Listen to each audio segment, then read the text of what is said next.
그래서 우리가 세 가지 단어를 여러분이 붙잡아야 됩니다. 거짓을 버리라. 이웃과 더불어 참된 것을 하라. 그 말은 진실하라. 그리고 우리가 지체가 됐기 때문에. 이유가 뭡니까? 우리는 왜 거짓을 버리고 참된 것을 해야 됩니까? 우리가 서로 지체가 됐기 때문에. 우리는 그리스도의 지체가 된 것입니다. 그래서 오늘 제9계명, 이웃에 대하여 거짓 증거하지 말라.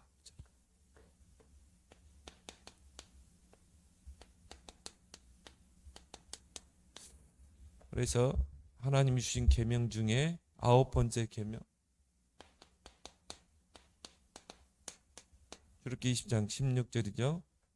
거기에 대해서 잘 설명해 주는 부분이 오늘 이 바울이 설명했던 에베소서 4장 25절. 이웃에 대해서 거짓 증거하지 말라는 거죠. 이웃을 해하려는 목적으로 거짓 증거하지 말고 우리는 참된 것을 말하라. 진실을 말하라. 왜? 우리가 서로 지체가 되기 때문에. 그래서 우리가 서유르문답 76문 제9계명은 무엇인가? 거기에 대한 답은 제9계명은 내 이웃에 대하여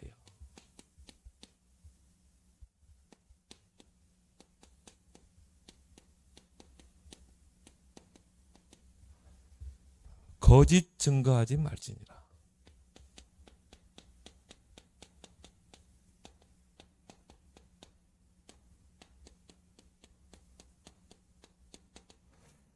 거기에는 거짓 증거에는 여러 가지가 포함됐죠. 남을 험담한다거나 또 거짓 증거로 우리가 이웃을 상대를 곤란에 처하게 한다거나 그리고 또 비방한다거나 그리고 또 우리가 그 사람에 대해서 비판한다거나 이런 것들을 다 포함하고 있죠. 근데 이런 것들이 상대를 죽이는 것이든가 그래서 그 사람이 실족하게 돼요. 근데 이게 그 이웃이라는 것은 우리 교회 안에 믿음의 형제일 수도 있고요. 또 우리 이웃, 뭐 불신자건 신자건 다 포함되는 거죠. 이제 이런 거짓 증거 때문에 시험 들고 교회에서 낙심해서 떠나는 사람도 있고 그러면 그게 바로 그 사람을 실족하게 하는 것입니다. 그래서 하나님이 그걸 우리가 위증죄라고 그러죠. 거짓말로 이 사람을 완전히 모함하는 거. 그래서 우리가 사회법도 세상법도 위증죄는 크게 봅니다. 크게 다루고 있죠. 거짓말로 이 사람을 해롭겠다 이 말이죠. 그래서 77문에도 77문에는 제9계명이 명하는 것은 무엇인가?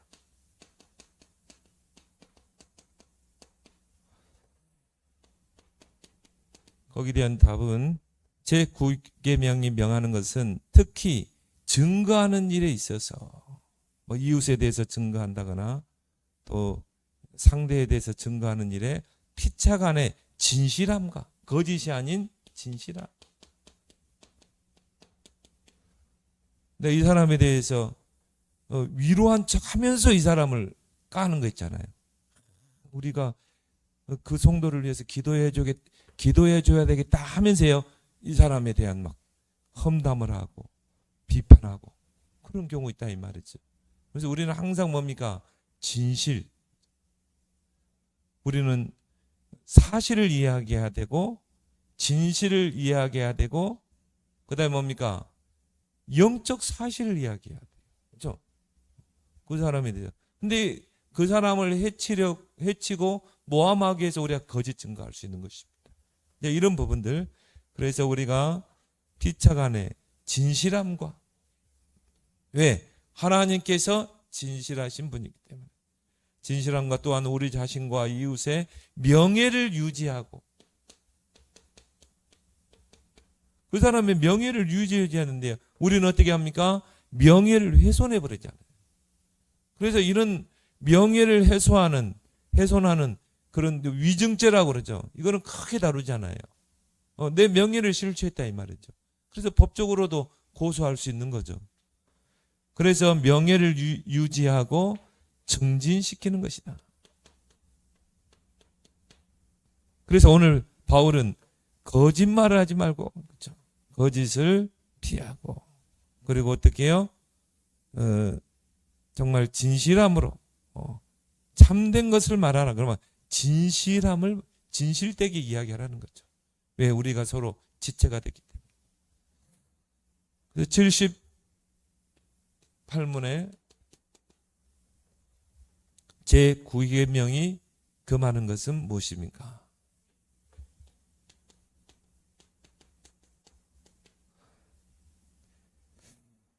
거기에 대한 답은 제9계명이 금하는 것은 무엇이든지 진실함에 해로운 것이나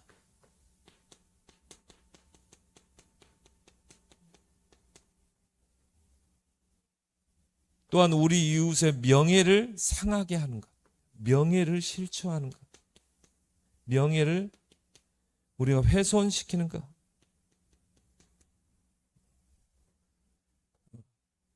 그거를 우리가 금하는 것이다. 그래서 우리가 이 이웃에 대해서 거짓 증거하고 해하려는 목적으로 우리가 거짓 증거할 수 있거든요. 그럼 어떻게 됩니까? 그래서 지금 우리 사회가 그런 사회예요. 이런 하나님의 말씀, 하나님 말씀만 진실이잖아요. 진리잖아요. 이 하나님의 말씀이 사라지고 복음이 사라지면 세상은 뭡니까? 죄악으로 관영하게 되고 거짓이 난무하게 됩니다. 뭐 정치인들 보세요. 얼마나 거짓말합니까? 그래가지고 막 모함하고요. 깎아내리고 없는 것을 이야기하고. 근데 우리나라만요. 이런 위증죄 이런 부분들이 느슨해요. 외국 같은 데는요. 선진국은 그런 부분에요. 엄하게 법으로 심판을 합니다. 그리고 어느 뭐 가수의 연예인에 대해서 막 댓글을요. 이 음해성 댓글을 막 해가지고 어떻게 합니까? 결국은 연예인이 막 자살하고 그러잖아요.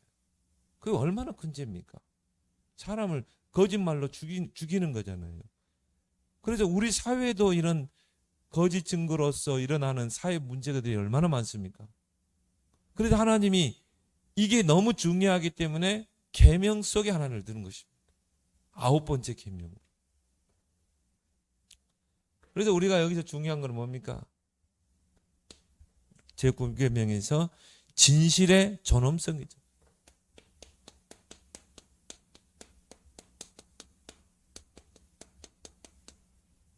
특히 하나님의 자녀는 왜 그렇습니까? 하나님이 진실한 신분이기 때문에, 거짓이 없는 분이기 때문에. 그래서 우리가 왜 이 계명 속에 제9계명을 두셨는가? 이것은 이웃을 거짓 증거로부터, 자, 이웃을 거짓 증거로부터 보호하는, 이 보호하는 목적이죠. 보호하는 법적인 안전장치다.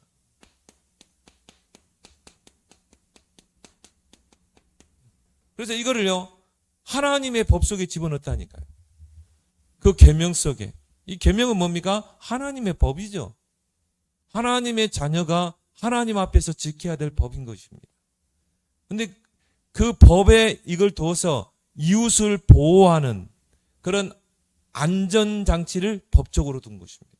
또 우리가 이 세상에서도 마찬가지잖아요. 위증죄, 또 음해죄 이런 것들은 엄하게 다루잖아요. 왜? 이웃을 보호해야 되기 때문에. 그래서 어떻게 보면은 세상의 법이 성경에서 나왔어요. 그래서 이 거짓 증거가 이웃에게 끼치는 그 해악이 얼마나 무서운가를 하나님이 계명을 통해 보여주는 것입니다. 그러면서 10계명을 하나님께서 쭉 이야기하면서 거기에 대한 해설이 바로 이제 율법이죠. 이제 신명기, 출애굽기, 레위기, 민수기 보면 그 부분을 풀어서 계속 설명하고 있어요. 그래서 거짓 증거할 때 어떻게 하는가? 제사장이나 재판관 앞에 가서 판결을 받으라. 그래서 만약 이 사람이 거짓 증거한 게 탄로가 났을 때는 거기에 대한 처벌을 받게 하라. 이제 그게 이제 율법이죠. 거기에 대한 이 법을 자세하게 설명하는 부분인 것입니다. 그래서 자, 거짓 증거로부터 보호하는 것.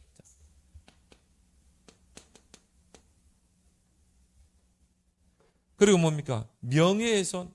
자, 거짓 증거. 거기로부터 정말 보호하기 위해서. 또 명예훼손으로부터. 명예를 훼손하고 어떻게 합니까? 실추시키는 거. 그래서요.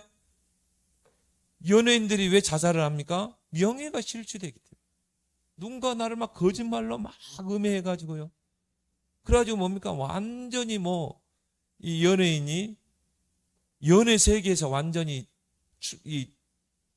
들어설 수 없을 정도로 그렇게 만들어버리잖아요. 그 댓글 부대들이 얼마나 거짓말을 모함을 하는지. 그래서 지금 그거에 대한 법을 만들었잖아요. 이제 그런 부분에 명예훼손으로 걸면요, 법적으로 걸리게 돼 있어요. 그래서 우리가 뭐라고 그러죠? 거짓 증거로 남을 해롭게 하는 걸 우리가 뭐죠? 위증죄라고 그러죠.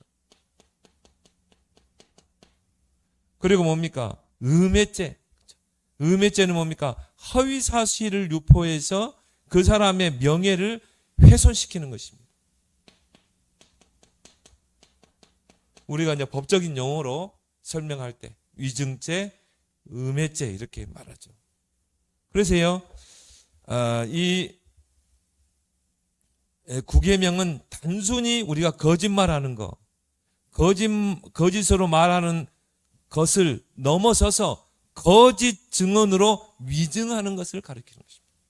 이 사람을 해롭게 하는 것, 그것을 가리키는 게 바로 이 구계명이죠. 그래서요, 이 5계명부터 7계명은 5계명부터 7계명까지 어기는 자, 부모에 대한 공경, 이런 부분들을 해서 5계명부터 7계명을 어긴 자는 이제 율법에 설명하고 있죠. 돌로 쳐서 죽이라. 사형죄로 엄하게 다스렸어요. 나는요, 그 율법과 10계명이 지금도 그대로 문자대로 적용된다면 돌에 맞아 죽을 사람 많아요. 내가 돌에 맞아 죽을 사람. 8계명은 뭡니까? 도둑질을 하지 말라 그거 아니겠습니까? 이 아빠는 우리 봤잖아요. 그거는 내가 남의 물건 훔치다. 그러면 여러 배로 갚아야 된다. 배상을 해야 된다. 근데요, 이 9계명 같은 경우, 이웃에 대해서 거짓 증거하는 거, 명예를 실추하는 거, 그거는 위증한 대로 내가 이 사람의 거짓말에서 이 사람이 해를 받았다. 그러면 그대로 내가 갚는 거. 위증한 그대로 처벌을 받게 되죠.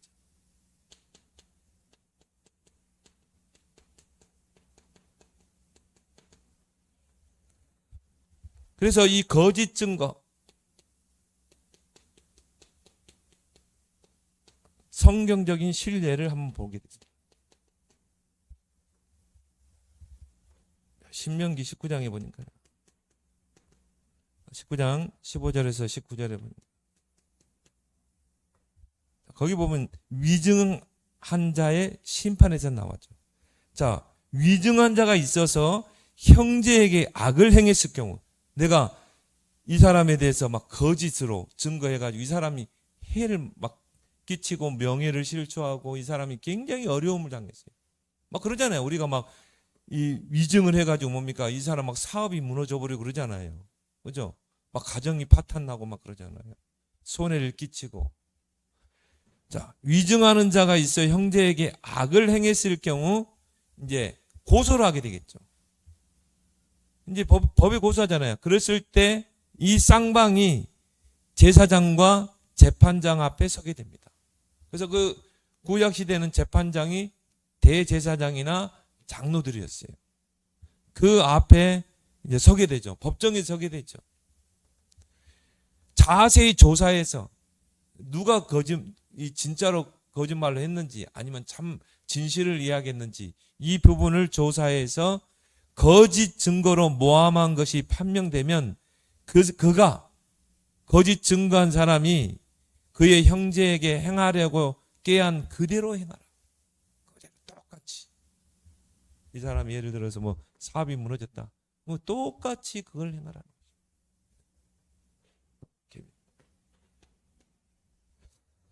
그리고 열왕기상 21장 1절에서 26절에 보면 이 이스라엘의 최고 악한 왕이 누구죠? 아합 왕이죠. 그의 부인이 이방 여인 이세벨 아닙니까? 근데 이 아합 왕이 왕궁 옆에 포도원이 하나 좋은 포도원이 있어요. 근데 거기는 막 이 달마다 이 포도 열매가 맺힐 때 되면요 굵은 포도가 막 쭉 열리는 거예요. 그러니까 이 아합 왕이 탐난 것입니다. 그래서 나봇에게 내가 이 포도원이 좀 여기다가 좀 뭐 또 가꾸고 하고 싶으니까 이걸 나한테 팔든지 내가 거기에 대한 충분한 대가를 줄 테니까 팔든지 아니면 너의 그 포도원보다 더 넓은 땅을 줄 테니까 나에게 달라는 것입니다. 그게 나봇이 싫다고 그랬어요. 감히 왕 앞에. 왜? 이거는 우리 선조 때부터 물려받은 땅이. 그래서 이거를 팔 수도 없고 줄 수도 없는 것입니다. 그러니까 이제 이 아합이요. 밥도 안 먹고 막 뭐 근심한 거라. 그걸 누가 받겠어요? 그 악한 부인 이세벨이 받겠죠. 보니까 이 아합 왕이 막 밥도 안 먹고 신음하고 있거든. 그래서 아니 왜 그렇게 식사도 안 하고 그렇게 계십니까? 그러니까 이거 왕궁 옆에 포도원인데 나봇의 포도원인데 내가 그걸 갖고 싶은데 이걸 어떻게 뺏을 수 있는 방법이 없다는 거예요. 그러니까 이세벨이요. 이 왕이 돼가지고 채통도 없이 그거 하나 해결을 못합니까? 그래가지고 어떻게 합니까? 거짓 증인을 세우잖아요. 그 나봇이 살고 있는 그 마을에 이제 그 지도자들 있잖아요. 거기에 이제 뭡니까? 불량배들 두 사람을 섭외를 합니다. 그래가지고 소문을 퍼뜨리게 해요. 나봇이 하나님과 왕을 저주했다는 것입니다. 그래가지고는 뭡니까? 막 소문을 퍼뜨리는 거예요. 그래가지고 나봇을 그 마을의 지도자들 앞에 서게 해가지고는요 죽여버렸죠. 자, 하나님을 저주하고 왕을 저주했으면 어떻게 돼요? 바로 즉결 심판이잖아요. 거기에 증인들이 내가 봤다, 내가 들었다. 나봇이 하나님 저주하고 이스라엘 왕 아합 왕을 저주하는 것을 내가 들었다는 거예요. 두 사람이, 그것도 불량배들이. 그래서 결국 그 거짓 증거하는 사람 말을 듣고 판결을 내려서 사형이 처한 것입니다. 뺏었겠죠. 하나님이 엘리야 선지자를 보냅니다. 아합 왕에게. 그래서 뭡니까? 네가 감히 그 땅을 선조 때부터 물려받은 땅을 뺏어? 그러면서 예언을 하죠. 네가 했던 그대로 너와 네 부인 이세벨은 개에게 잡아먹힐 거다. 그래서 개가 너를 물어뜯고 네는 피를 흘리고 그 피를 개들이 핥을 것이다. 이세벨은 개들이 물어서 그 살과 뼈를 다 씹어먹을 것이다. 그대로 됐잖아요.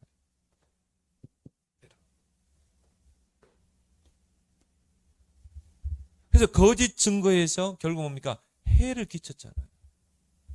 죽였잖아요. 그대로 죽은 것이고. 그리고 명예를 시추했죠.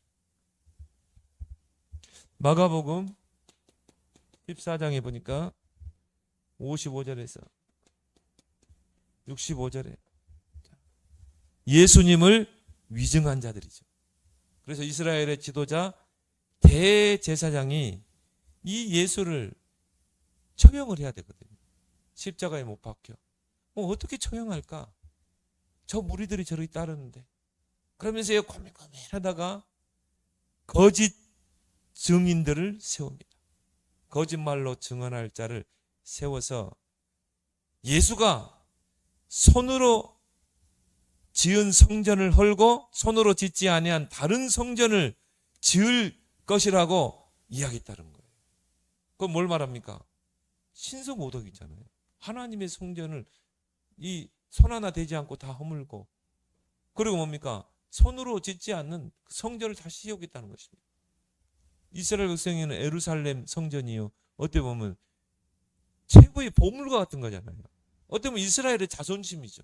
그것을 헐겠다는 것입니다. 이제 이걸 거짓 증언을 세워가지고 이제 예수님이 재판장 앞에 서게 된 것입니다.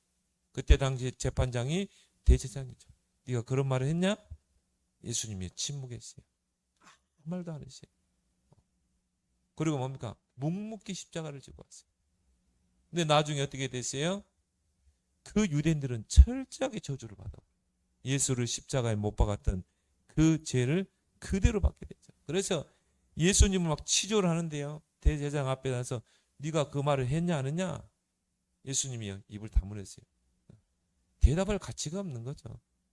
입을 다듬고 있으니까 성경에 뭐라 했냐면요, 사형에 대해서 주변 사람들이 이 예수에 대해서는 사형을 쳐야 됩니다. 그러면서 침을 뱉고 예수님에게 손바닥으로 예수님 치고, 어떤 사람을 예수님을 주먹으로 때리고, 그런 수모를 당하셨습니다. 근데 유대인들은 지금까지도 그 수모를 당하고 있죠. 거짓 증인을 세워가지고 십자가에 처형을 한 것입니다. 그래서 왜 하나님은 이런 거짓말, 이웃에 대해서 거짓 증거하는 것을 법에 둘 정도로 그렇게 엄하게 두셨는가?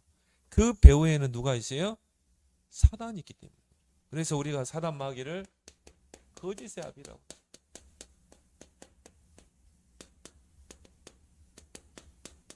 그는 처음부터 거짓말쟁이라고 했어요. 진리가 없기 때문에 어떻게 해요? 거짓으로 속인다고 그랬죠. 그래서 사단 마귀는 철저하게 거짓말로 속입니다. 근데 이런 사람들이요, 딱 거기에 다 잡힌 거예요. 거짓의 아비에게. 그래서 창세기 3장 1절에서 사단이 뱀 속에 들어가서 선악과를 가지고 거짓말했잖아요. 먹어도 죽지 않아. 그래서 범죄하겠죠. 그래서 결국은 이런 거짓말, 이웃에 대해서 거짓 증거하는 것은 결국은 사단의 역사. 한 사람을 완전히 죽이는 거죠.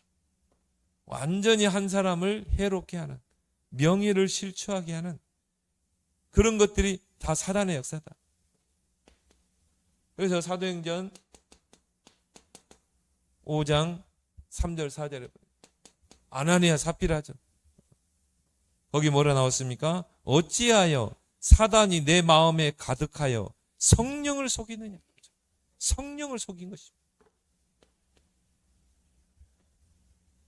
야고보서 5장에 보니까 3장에 야고보서 3장 5절에 12절 혀에 대해서 이야기했죠. 혀는 우리 몸의 작은 지체지만 결국 뭡니까? 큰 것을 자랑하는도다. 그러면서 혀는 불이요 불의의 세계라 온몸을 더럽히느니라. 내가 이 사람에 대해서 막 거짓 증거하는 온몸을 더럽히느니라. 그러면서 생의 수레바퀴를 불사느니라. 이 사람을 음해하려고, 이 사람을 해롭게 하려고 거짓 증거를 해가지고 이 사람이요 생의 수레바퀴를 자살하고. 우리 주변에 그런 사람 많잖아요. 완전 인생을 무너뜨려 버리잖아요. 생의 수레바퀴를 불사르느니라. 그 불이 지옥불에서 나는 거예요. 그러면서 혀는 쉬지 아니하는 하는 독이요 악이요 죽이는 독이다. 그래서 우리 한 입에서 찬송과 저주가 나오는 거예요.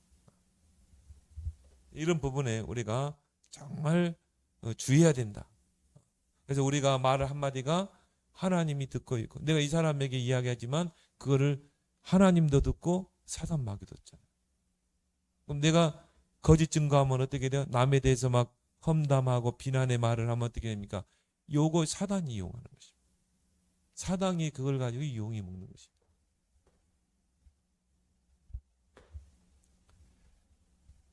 그래서 우리가 이 거짓 증거하는 것, 이것을 성경은 철저하게 금하고 있다. 예레미야 17장 9절에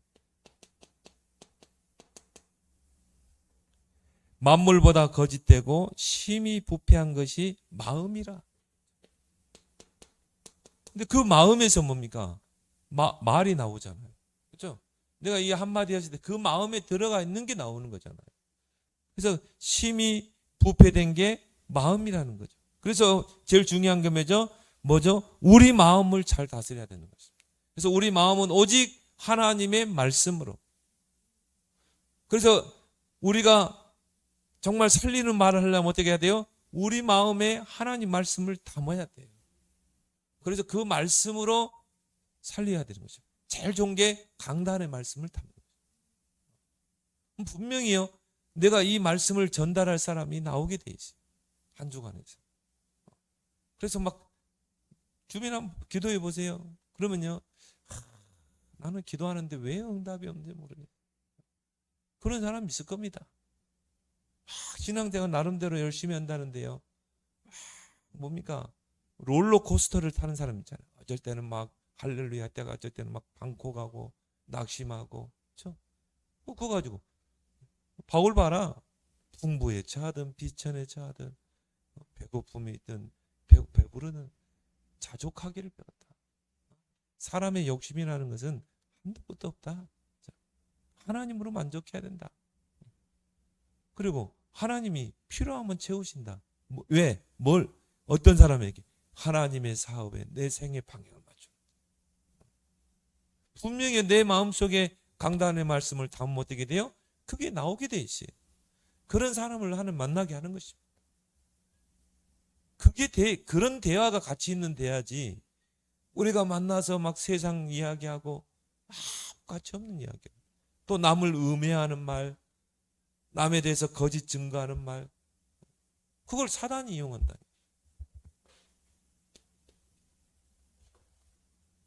잠언서 25장 18절.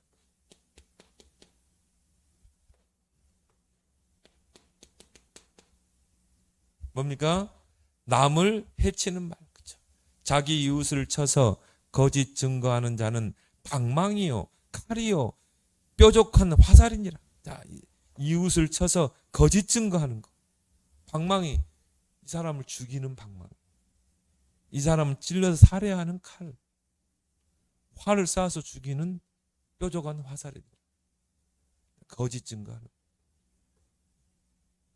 잠언서를 여러분이 쭉 읽어보란 말이면요, 잠언서 보면요, 그러면 우리가 말에 대한 부분이 많이 나와요.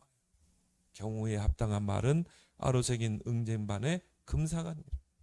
그래서 우리 자녀들이요, 잠언서를 많이 읽도록 해야 돼요. 쓰도록 하고. 그럼 지혜로워집니다. 말에 지혜가 생기게 돼요.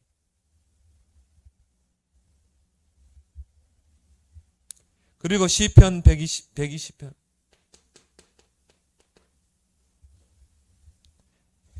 2절에서 7절에 보니까 생명을 위협하게 된다. 우리가 거짓 증거한 것이 이 상대를 생명을 위협하는 것이다. 그래서 거짓된 입술과 속이는 혀에서 내 생명을 건져내소서. 내가 이 사람에 대해서 음해하는 말, 이 사람을 정말 험담하는 말, 그것 때문에 이 사람의 생명이 끊어진다니까요. 말 한마디가. 우리 구하라 그 연예인 죽었잖아요. 또 최진실도 마찬가지. 누군가 막 음해를 하고 그 자살한 연예인들 보세요. 다 그런 거 아니겠습니까? 그 사람이 말로가 어떻게 되냐 보세요. 그렇게 했던 사람. 그대로 나오잖아요. 구계명. 위증한 대로 하나님이 갚으신 거예요.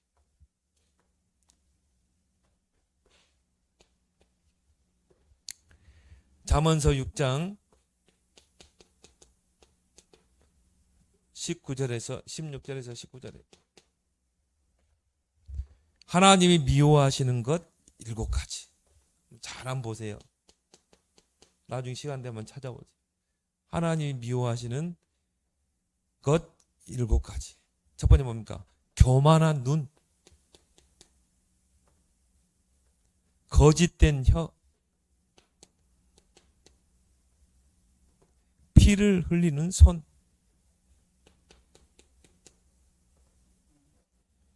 악을 꾀하는 마음,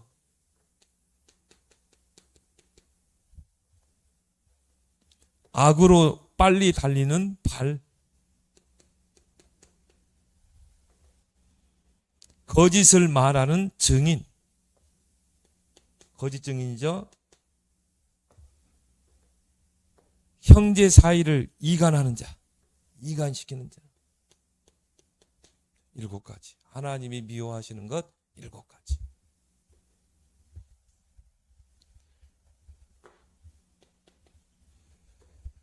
그래서 시편 101편 7절에 보니까 이런 사람은 하나님 앞에 서지 못한다. 절대 설 수가 없어. 그래서 우리는 거짓 증거 반대가 뭡니까? 진실이죠. 하나님은 진실하신 하나님. 사실을 이야기해야 되고요. 또 영적 사실을 이야기해야 돼요. 그래서 우리는 상대를 살려야 된다 이 말이죠. 그래서 거짓 증거의 내용이 뭡니까?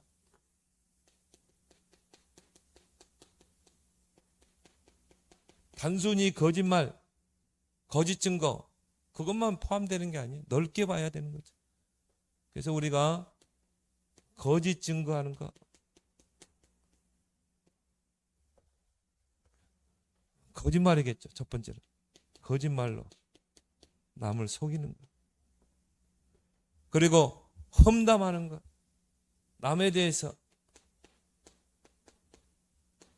험담하는 거. 그래서 잠언서 20장 19절에 험담하는 자, 비밀을 누설하는 자와 사귀지 말라. 여러분 주변에요, 이렇게 남에 대해서 막 험담하는 사람 있죠. 그리고 그 사람의 비밀을 누설하는 사람 있죠. 이런 사람과 가까이 하지 마라. 이런 거 자녀에게 가르쳐야 돼요. 잠언서를요, 우리 아이들이 쓰도록 하세요. 이걸 가르쳐야 된다니까요. 너 이런 사람, 이런 친구들 가까이 하지 마. 왜? 이런 친구들은 거의 사기꾼 될 가능성이 많습니다.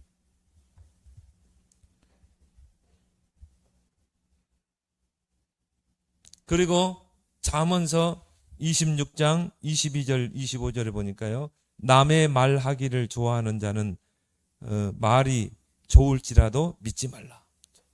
여러분 주변에 남에 대해서 말 많이 하는 사람 있죠. 이 사람이 아무리 좋은 말을 해도요, 믿지 말라. 성경은, 잠언서는 믿지 말라. 그리고 자, 거짓 증거의 내용 두 번째 뭡니까? 여기는 이제 명예고자, 험담하는 것, 그리고 남에 대해서 누설하는 것, 남의 비밀을 누설하는 것, 그리고 상대에 대해서 막 비방하는 것, 그리고 비판하는 것. 성경에는 함부로 판단하지 말라고 그랬죠. 또 보니까요, 침묵의 동조.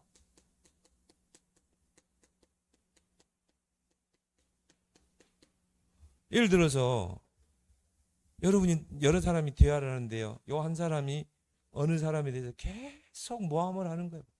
이 사람에 대해서 막 비판하고 막 허위 사실을 막 이야기하고 거짓 증거하고, 근데 내가 입을 닫고 있다. 그게 바로 내가 그게 뭡니까? 거짓 증거하는 것입니다. 이 계명에 걸려드는 거예요. 그럼 여러분 어떻게 해야 돼요? 아니야, 그 사람 당신 틀렸어. 그 사람은 그런 사람 아니야. 내가 보는 이 사람이 이런 거야. 당신이 이 사람에 대해서 지금 잘못 말하고 지금 의미하는 거야. 당신이 지금 이 위증죄에 걸린 거야. 거기에 대해서 이야기를 해줘야 돼요. 그 사람을 살려 세워야 돼요. 명예를 다시 여러분이 회복해야 된다 이 말이에요. 나는 잠언서를 보면서요, 야, 그렇구나. 자, 이게 침묵하는 것도 이것도 결국 뭡니까? 결국 내가 구계명을 범하는 것이구나. 그리고 명예를 훼손하는 것.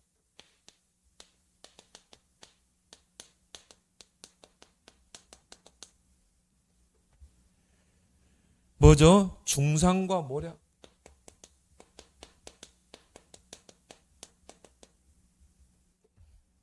그리고 위증.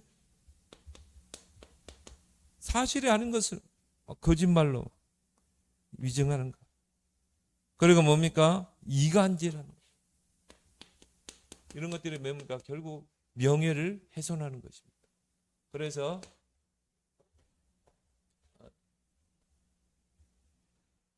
네 번째, 거짓 증거의 내용.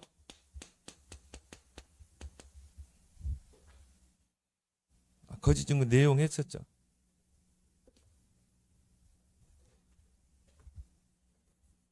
그래서 이 거짓말을 밥 먹듯이 하는 사람 누굽니까? 이단들이죠. 성경을 왜곡시키잖아요. 그래서 이런 사람들은 요한계시록 19장 20절 하나님이 반드시 심판하죠. 거짓 선지자들은 하나님께서 반드시 심판하신다. 근데 우리가요, 이런 부분에 좀 주의해야 돼요. 선의의 거짓말. 또 우리가 이거를 하얀 거짓말.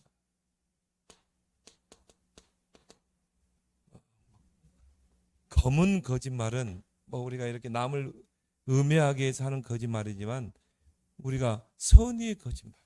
선의의 거짓말하면 누가 생각납니까? 라합이 생각나죠. 라합. 그래서 가나안을 정탐으로 온 사람들을 숨겨두고 어떻게 해요?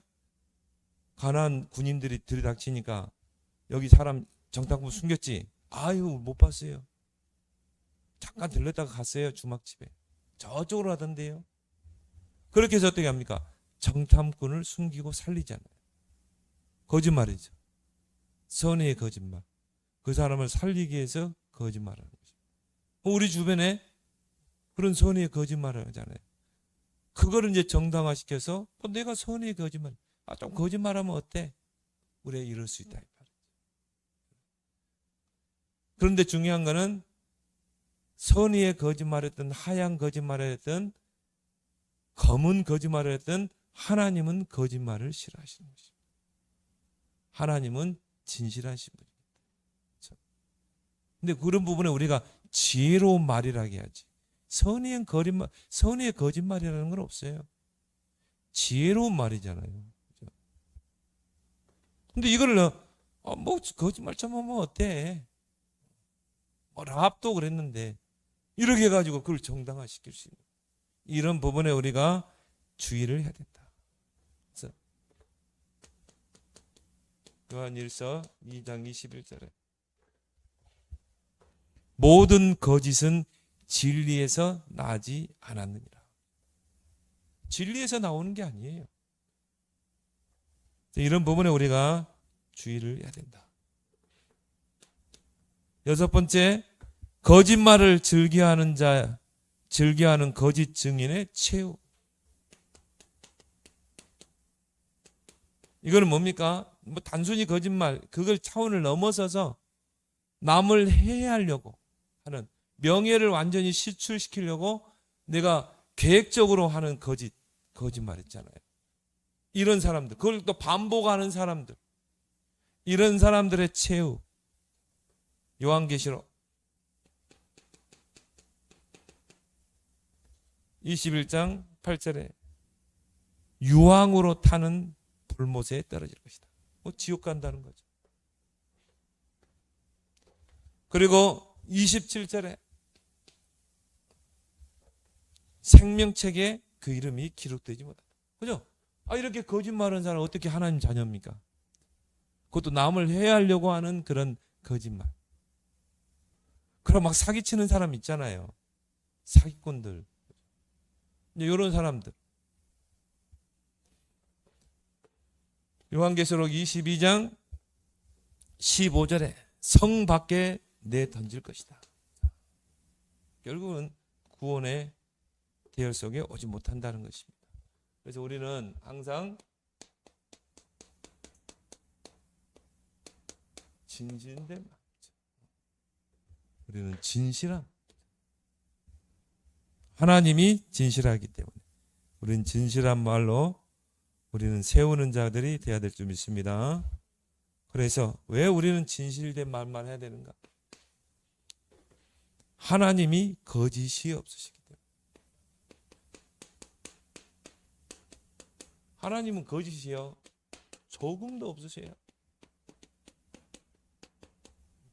그래서 하나님인 것입니다. 히브리서 6장 17절 18절에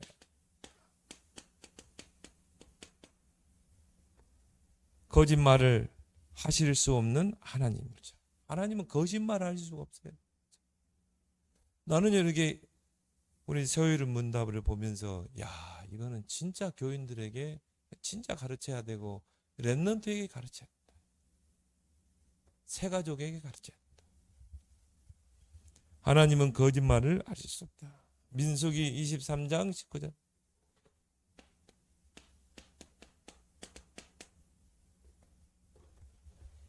하나님은 사람이 아니시니 거짓말을 하지 않으시고.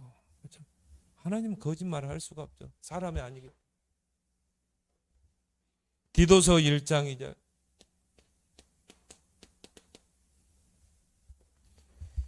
이 영생은 거짓이 없으신 하나님의 영원 전부터 약속하신 것이다. 그렇죠? 그 말은 뭐죠? 약속에 신실하신 하나님. 하나님은 약속을 하고 반드시 그 약속을 지키십니다. 성취시켜요. 그걸 보고 우리는 뭐라고 그러죠? 언약이라고 그러는 것입니다. 하나님은 우리와 약속하셔요. 말씀으로. 그래서 여러분들이 말씀의 흐름을 따라가는 것입니다. 그리고 이 말씀을 내가 언약으로 확실하게 붙잡았다. 그러면 이거는 약속으로 내가 붙잡은 거기 때문에 하나님은 반드시 성취하게 돼 있어요. 그래서 여러분이 강단의 말씀이 중요하고 예배를 놓고 기도해야 되는 것입니다. 그래서 우리는 진실된 말만 해야 된다. 잠언서 12장 22절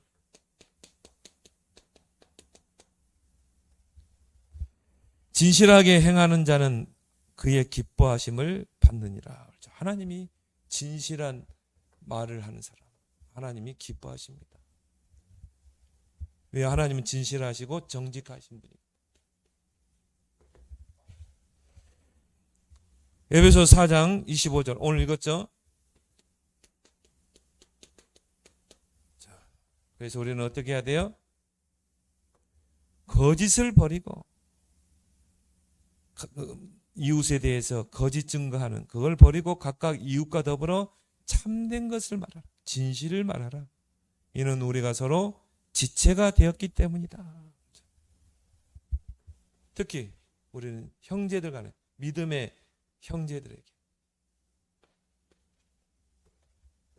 이것 때문에 교회에서 시험 들고 낙심하고 교회 떠나고 그런 교회들이 얼마나 많습니까? 이것 때문에 교회가 막 쪼개지고.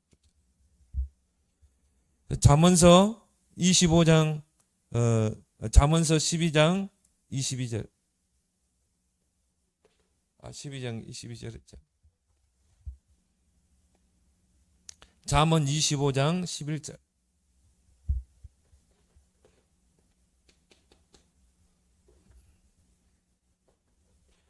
제가 좋아하는 성경 구절 중에 하나죠.